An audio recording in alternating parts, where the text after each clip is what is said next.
Hello everyone, welcome to my channel. I hope everyone is having a wonderful day. Before starting the video, please go ahead and hit the subscribe button and give this video a like up. Bozoma St. John may normally be on new bestie Dorit Kemsley's side on The Real Housewives of Beverly Hills, but she had an unexpected take on Dorit's drama with Sutton Stracke at the Caviar and Caftans lunch. I see why Sutton and Dorit got into an argument at Jennifer Tilly's party at Caviar Caspia on season 14, episode 13.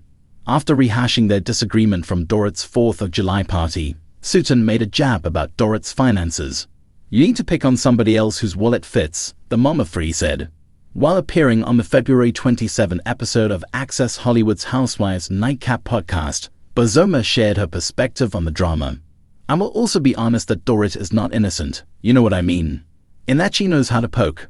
I'm not even saying that she shouldn't poke, but she knows how to poke and where to poke, okay," the former Netflix CMO said.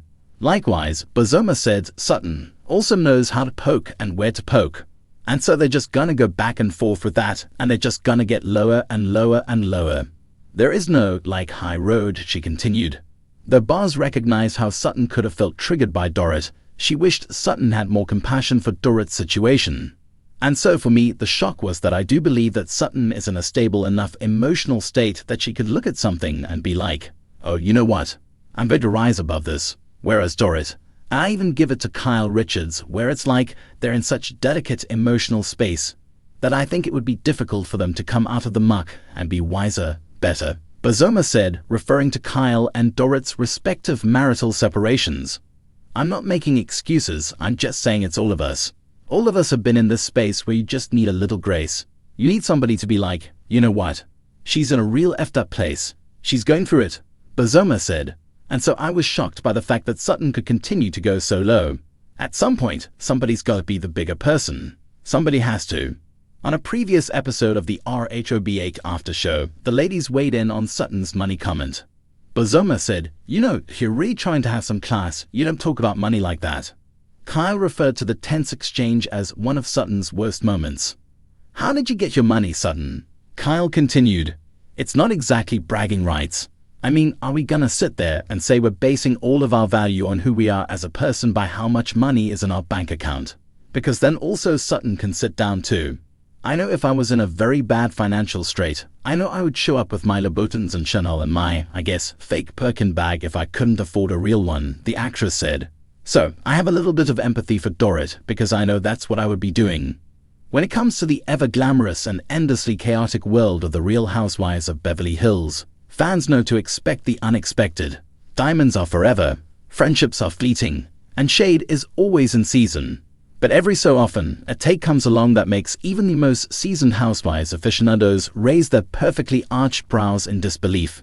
Enter Boz, Bravo superfan, pop culture commentator, and the internet's unofficial Housewives whisperer, who just dropped a bombshell of an opinion about the simmering feud between Dorit Kemsley and Sutton Stracke.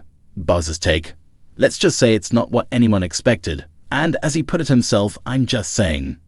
To understand why Boz's commentary hit like a diamond-encrusted thunderbolt, we have to rewind to the root of the Dorit-Sutton drama. For the past 2 seasons, these two could not be more different if they tried. Dorit, with a polished glam, runway-ready wardrobe, and penchant for transforming every minor inconvenience into a monologue, embodies modern Beverly Hills opulence. Sutton, on the other hand, is a southern eccentric with an affinity for awkward comedic timing, quirky culture, and a habit of blurting out the unfiltered truth, even when no one asked. It's the perfect recipe for Bravo gold. Tensions between Dorit and Sutton reached new heights during the most recent cast trip, where a passive-aggressive exchange over seating arrangements spiraled into a full-on philosophical debate about friendship, loyalty, and whether the term rude can be considered a personality trait.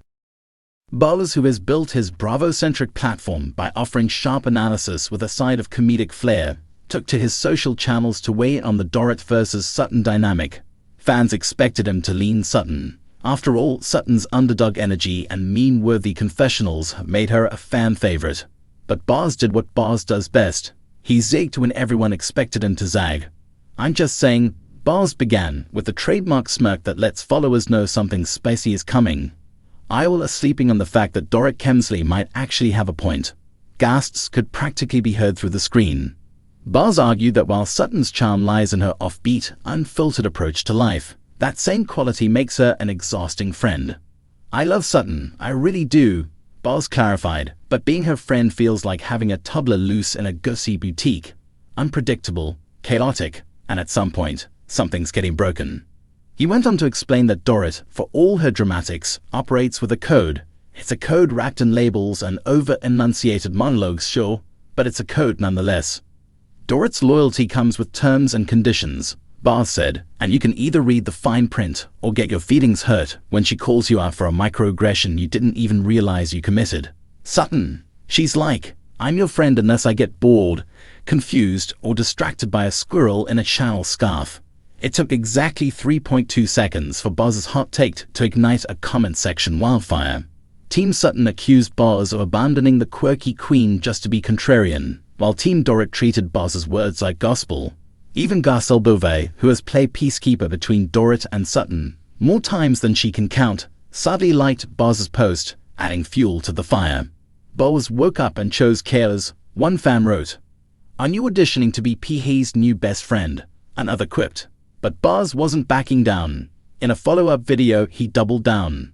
"I know it's easier to love Sutton," Bars said. "She's cookie, she's funny, she gives great sound bites. But let's be real. If Sutton was your actual friend, you'd need a Xanax and a crisis manager just to get through brunch." What made Bars's take so compelling wasn't just its humor. It was how he framed the whole feud as a battle between order and chaos. Dorit, for all her lavish excess and dramatics, craves structure. She needs clear rules for friendship, social cues, and conversations that follow a logical flow, even if that flow involves Dorit talking for 85% of it. Sutton, meanwhile, thrives on whimsy. Rules are just suggestions, and conversations are abstract art pieces that may or may not include her point until the very end. "Friendship for Dorit is a curated tablescape," Bars explained. "Friendship for Sutton is a Jackson Pollock painting. Beautiful, but a little bit of a mess." The beauty of Real Housewives is that nobody's ever 100% right or wrong. Everyone's just messy in different fonts. Bars acknowledged this, admitting that both Dorit and Sutton have their strengths and weaknesses as friends. Dorit can be shallow, exhausting, and a little too obsessed with appearances, Bars said. Sutton can be erratic, socially tone-deaf, and allergic to accountability. But if I had to travel with one of them, I'm picking Dorit at a 75-piece luggage set every time. Bars's surprising stance raises a bigger question. Are fans growing tired of Sutton's lovable mess act? And could Dorit, long dismissed as a glam bot with a British accent that comes and goes, actually be positioning herself as the voice of reason in the next era of Beverly Hills? I'm just saying, Bars concluded, sometimes the friend who annoys you the most is the one who's actually being real with you. As the dust settles and Bravo fans take sides, one thing is clear: Bars's take, love it or hate it, injected new life into a feud that was starting to feel like reheated caviar.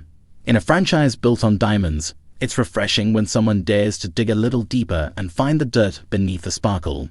So is Dorit the unsung hero of RHOBH? Or is Bars just stirring the pot for sport? As always, the truth is somewhere in between, and probably being filmed for next season's reunion. I'm just saying.